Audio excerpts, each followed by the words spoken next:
I welcome you all my dear students to my channel engineers study. आज हम पढ़ने वाले कुछ नया स्ट्रक्चर जिसका नाम है is able to, am able to, are able to, was able to, were able to. मतलब बी एबल टू की फॉर्म को कैसे यूज करना है। बी एबल टू, जहां बी क्या है, बी एक वर्ब है जिसकी प्रेजेंट फॉर्म होती है इज एम आर,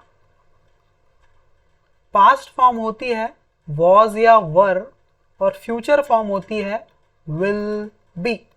ठीक है, अभी समझ में आ जाएगा सारी चीजें, है ना।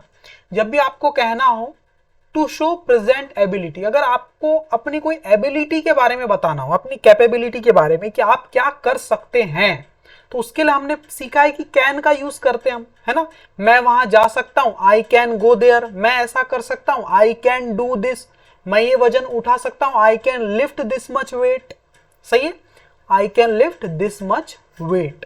लेकिन गाइज जब भी आप कैन का यूज करते हैं, प्रेजेंट में एबिलिटी दिखाते हैं, तो उसको शो करने का एक और तरीका है, इज एम आर के साथ एबल टू का यूज कर सकते हैं आप।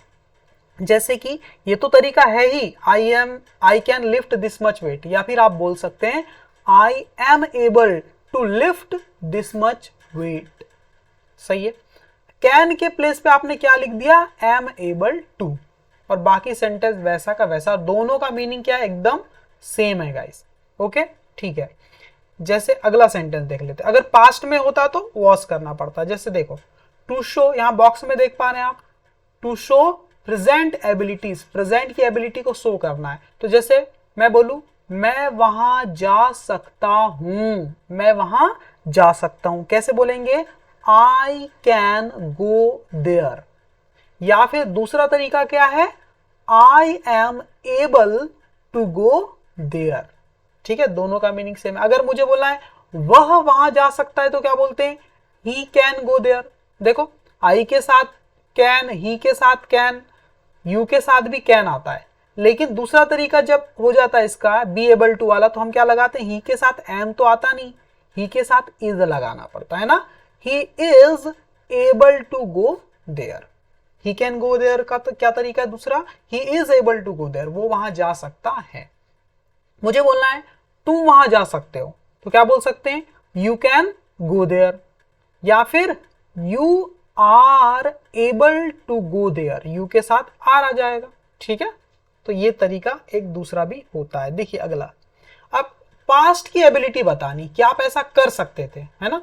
तो कैसे बोलेंगे, देखो, जैसे मैं वहां जा सकता था, इस बार क्या आ गया, था आ गया, मतलब पास्ट की बात हो रही है। पास्ट में सब्जेक्ट कुछ कर सकता था, पास्ट में मैं कुछ कर सकता था, अपनी पास्ट की एबिलिटी बता रहा हूं। ठीक है, तो क्या बोलूंगा, कैन का नहीं, अब कुड का यूज करना है, क्योंकि कुड क्या है, पास्ट फॉर्म है कैन की, है ना। क्या बोलेंगे, आई कुड गो देयर, मैं वहां जा सकता था। या फिर दूसरा तरीका है, I was able to go there, I was able to go there, I was able to go there. दूसरा, वह वहां जा सकता था, ही कुड गो देयर, या फिर he was able to go there. तुम वहां जा सकते थे, यू कुड गो देयर। या फिर दूसरा तरीका है, you were able to go there. देखो, यू के साथ वर लिखना पड़ेगा आपको, है ना। ठीक है, तो ये सब तरीके हैं। अगला सेंटेंस देखो, अगला, अगर आपको फ्यूचर की एबिलिटी बतानी है तो क्या करोगे।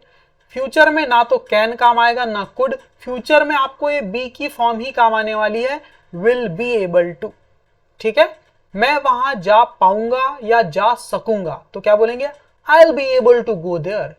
मैं वहां जा पाऊंगा, मैं वहां जा सकूंगा, I will be able to go there. I will को शॉर्टकट में आइल भी बोलते हैं। ठीक है, ऐसा लिख देते हैं उसको, आई और यहां पर डबल एल, एपोस्ट्रॉफ के साथ डबल एल, आइल। ठीक है, हाँ, I will be able to go there या I will be able to go there. वह वहां जा पाएगा, कैसे बोलेंगे, he will be able to go there, he will be able to go there. तुम वहां जा पाओगे, you will be able to go there, तुम वहां जा पाओगे। तो इस टाइप के सेंटेंस को आप बना सकते हैं। Thank you very much my dear students. इन्हीं सेंटेंस की प्रैक्टिस कीजिए, याद कर लीजिए, और इस पैटर्न पे आप दूसरे सेंटेंस बनाने की कोशिश कीजिएगा। Okay, thank you very much.